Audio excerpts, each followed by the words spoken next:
So we finished our nails and now it's time for the fun part. So let's go ahead and start designing and embellishing. So today I'm going to teach you guys how to do a blinged out nail using only Swarovski crystals. So when you're doing that, you need to make sure that you have a glittery background polish such as this. It can be any color you like. I prefer to use a silvery or a gold polish, so the background of my crystals is blingy just as well as the stone itself. So I'm going to begin by applying the just to the pinky, because my client wants just Swarovski crystals on her pinky. I'm going to apply the glittery polish first. I like for my polish to be, when I'm doing as a background polish, I like it to be a little thick so that it covers the entire nail and there's no thin spots in the polish. And that is why my polish brush is a little caked with polish here. I like it that way. Sometimes when you're polishing, you'll accidentally get a little polish on the edges. So you want to make sure that you clean that up. I like to use a small brush with a little bit of acetone in a bowl to make sure that I keep my cuticles nice and clean and free of polish.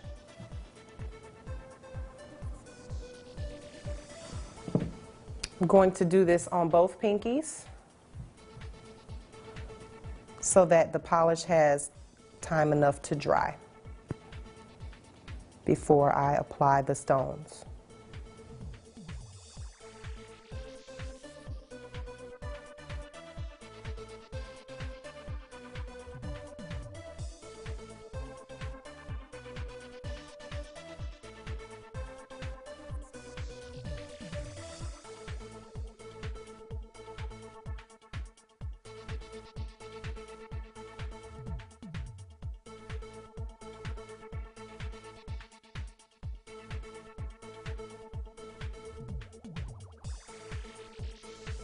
So now that I've applied my glittery polish for the background of my Swarovski crystals, I'm going to allow that to dry and go ahead and apply her polish. This is a gel polish. I prefer to use gel. You can use whatever you like. When using gel, you want to make sure that the client's nail bed is completely free of oil. Very important, or the gel will not stay. Also, when applying gel, you want to make sure that you use very small, thin applications with each layer. So I'm going to start at the cuticle and bring it down. This is a light lilac color, so we're definitely going to need at least 2 coats. One of the perks of using gel polishes versus a regular polish is that your client is going to leave the salon completely dry. You do not have to worry about any bumps or nicks or scratches in the polish prior to your client leaving the salon.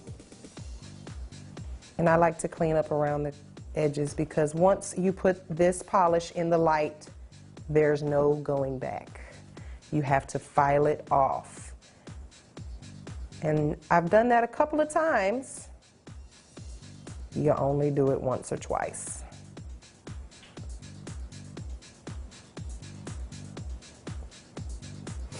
When doing gel polish, it's very important that you do the thumb last. The reason for that is because the thumb is not level with the rest of your fingers. So if you put polish on the thumb along with the other nails, you will have leaning of the gel. It will slide right off, and then you'll have a nice little bubble on the corner of your nails. Ever wonder why you have that? It's because your nail tech did their thumb all at the same time. Okay, so we're going to put the nails directly into the light, and this is an OPI light that is touch sensitive, so my client can just simply put her hand in the light. 60 seconds. I'm going to go ahead and move on to the other hand while we're waiting.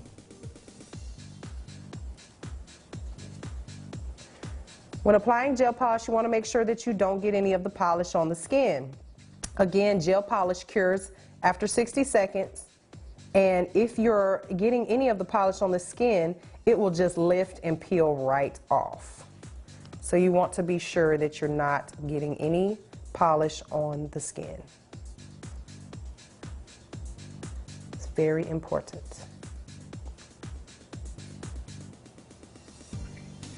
When I'm applying gel polish, I also like to cap my free edge with my second layer of polish, not the first.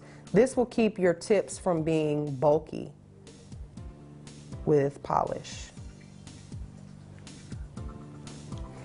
Again, I like to clean up around the edges before I go into the light because I don't want to have to clip and file later any polish off of the cuticle.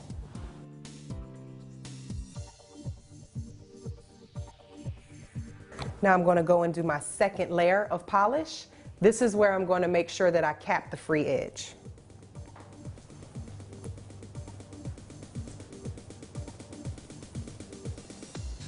So I'm laying my polish, the second coat, and at this point, that is when I will cap the free edge, like so.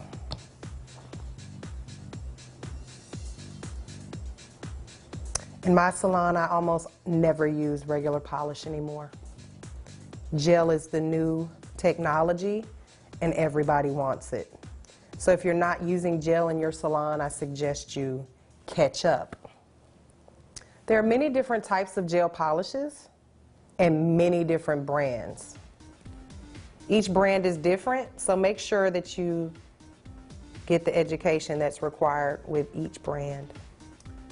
I like to use all different kinds of gel polishes, but my favorite brand would have to be Kiara Sky, mainly because they give you a free polish for your toes to go along with it, but it's such a smooth application, and I really, really appreciate how that makes my life a whole lot easier. Another brand that I like to use is Le Chat, which has an awesome mood-changing polish that is very trendy these days. So make sure you're keeping up with the trends. I swear all day long, I probably do 90% of my clients get mood-changing polish. So that's a service that you can charge extra for and make a little bit more money. So make sure that you're keeping up with the trends. Now I'm going to apply the polish to the thumb. This part is very important that you do this last so that the client's polish does not slide off to the sides. When using gel polish, you want to make sure that you give the polish time enough to cure. Most gel polishes require at least 30 seconds to 60 seconds to cure fully.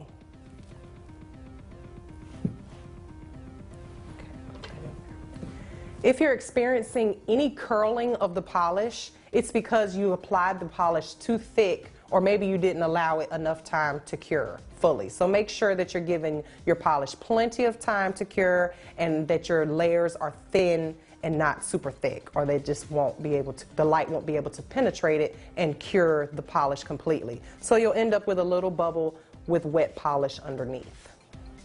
So before I add the embellishments, I want to go ahead and top coat the nails that I'm not going to put any embellishments on first, okay? I'm going to use a gel top coat. This is my favorite brand, Gelish. It is just a very clear, high shine top coat that is LED or UV cured, and it's just one of my favorites. So I'm going to apply the top coat. Because I'm going to put foil on her pointer finger, I'm going to go ahead and top coat all the other nails, except for the one that I'm going to put the Swarovski crystals on. So you don't need a lot.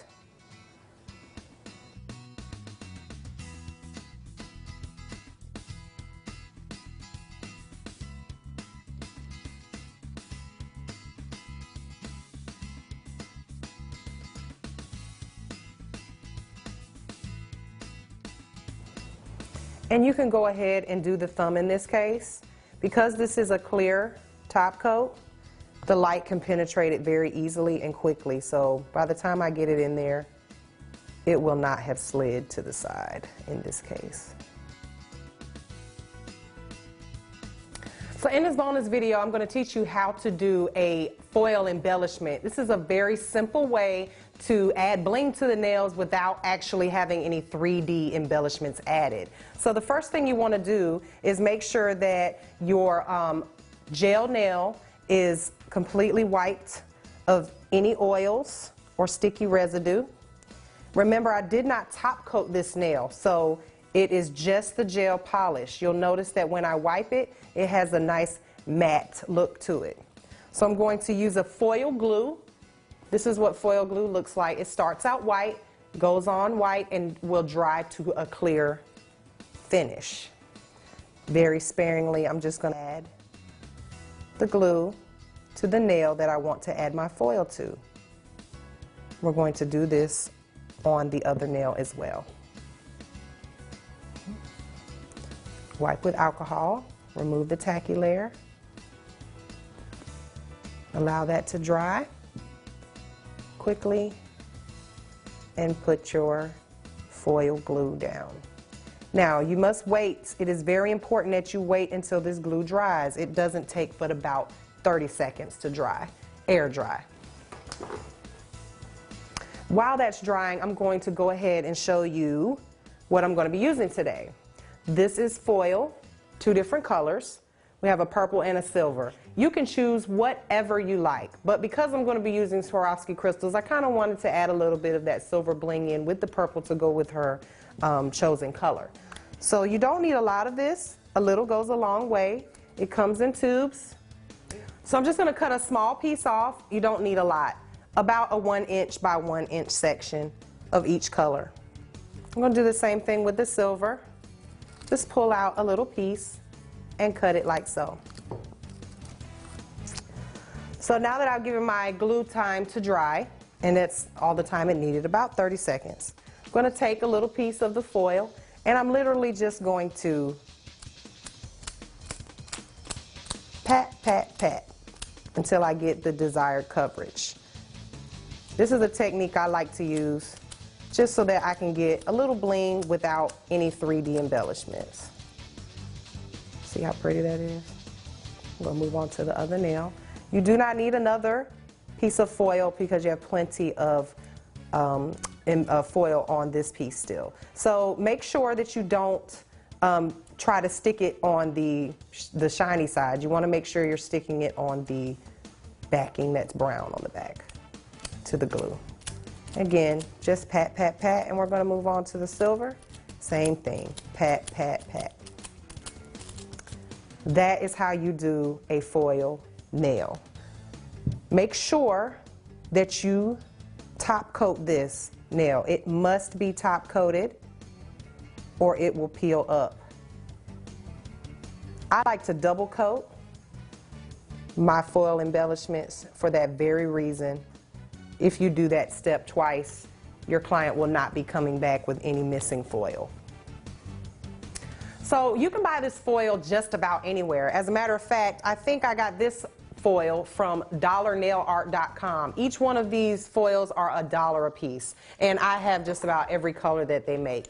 If you can't get on Dollar Nail Art for some reason, you can go straight to Hobby Lobby or any craft store and get transfer foil anywhere. Most of the stuff that I use on nails comes straight from the craft stores. So don't be afraid to take one of your Saturdays and just go in there and just look, enjoy yourself, find all kinds of stuff, especially in the scrapbooking section. That's where I get just about all my stuff. So my client has dried under the light, and I'm going to go ahead and just wipe her nails down. Alcohol and a lint-free wipe. All of the nails to get the tacky layer off, as well as my foil nail. Taking a lint-free wipe again. I like to go over it twice with alcohol.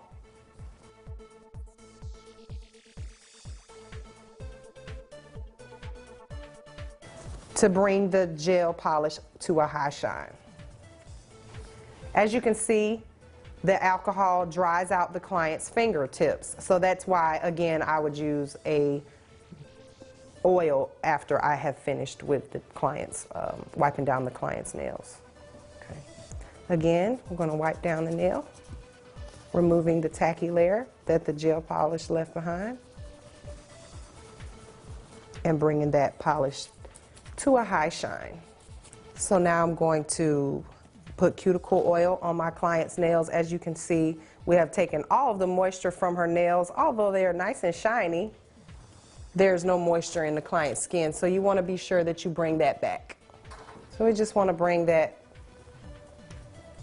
cuticle oil, bring the client's healthy, natural skin back to life. So Bling, that's what I'm known for, so let's get right into it. I only use Swarovski crystals. 100% of the time, they're the most beautiful stones that you can buy. I use Swarovski crystals because of the quality. The shine is beautiful, they bling no matter what, and that's what your clients are paying for. In my salon, I charge anywhere from $8 to $12 per nail for a full Swarovski bling nail, as I like to call them. So this is the procedure. First and foremost, you need Swarovski crystals, lots of them, and different sizes, from large to small, very small. You also want to have some type of picker. This is just a wax pencil that I made from a piece of straw and a straw and some wax. I poured wax into a straw and then cut the wax away, the paper away, and made my own little wax picker. Very handy little tip there. Anyway, so you need glue as well. This is just glue in a bottle, generic glue with a brush. It's very important that you use a glue with a brush because you want to have control of the glue. If your glue is sliding everywhere, that's not good. You don't want that all over your client's cuticles. So I'm going to take a little bit of my glue and I'm going to apply it all over the nail that I have already polished with the glittery polish on the background. Like I said, this is very important that you have a background glitter so that any spaces that you have will not show through. So I'm going to take just a random size and just place it on the nail. Some people like to be precise and line the stones up real pretty, and you know, that's completely up to you. It's a preference. Your client may want you to do that. I like random placement of my stones most of the time. It just looks prettier to me. But you can do whatever works for you and your client. This is what I like to call a full bling nail. I have other options in my salon where I have light bling options, where the client may get just half of the nail or a section of the nail. This is so easy and anybody can do it, and it's money. This is how you bring money into your salon. Get good at this and provide a quality product, and you'll see nothing but dollar signs. So when you're doing a bling nail, you want to make sure that you do not cover your stones with any products whatsoever. Do not put gel on it. Do not put glue on top of them. Anything that you put on the stones is going to take away from the facets. The more facets you see, the more bling you see. So that's very important. Make sure that you're using a good glue. Try all different kinds of glues and resins. There's a lot of different ones out there. I use a mixture of a few different ones. So find what works for you and your client. But it's very important not to put glue on top of the stones. So what I do to make sure that I have a little extra adhesion is I go around the edges of the stones. And this again is why you want to make sure that you have a brush on your glue, a glue that has a brush attached to it, so that you can get in between the stones without actually touching the tops of the stones. This is very important. Do not omit this step. Make sure that you allow your bling nail to completely dry. Do this by placing your client in front of a fan or just giving it time to dry on its own, just air drying. I'm going to allow my client to dry by air and move to the next nail.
Now that I've allowed my client to air dry her stones and glue, I'm going to just do a finishing touch to make sure that they are completely secure. I like to use a glue dryer spray. This brand is just Let's Go. That you can get this from Sally's or any Cosmoprof.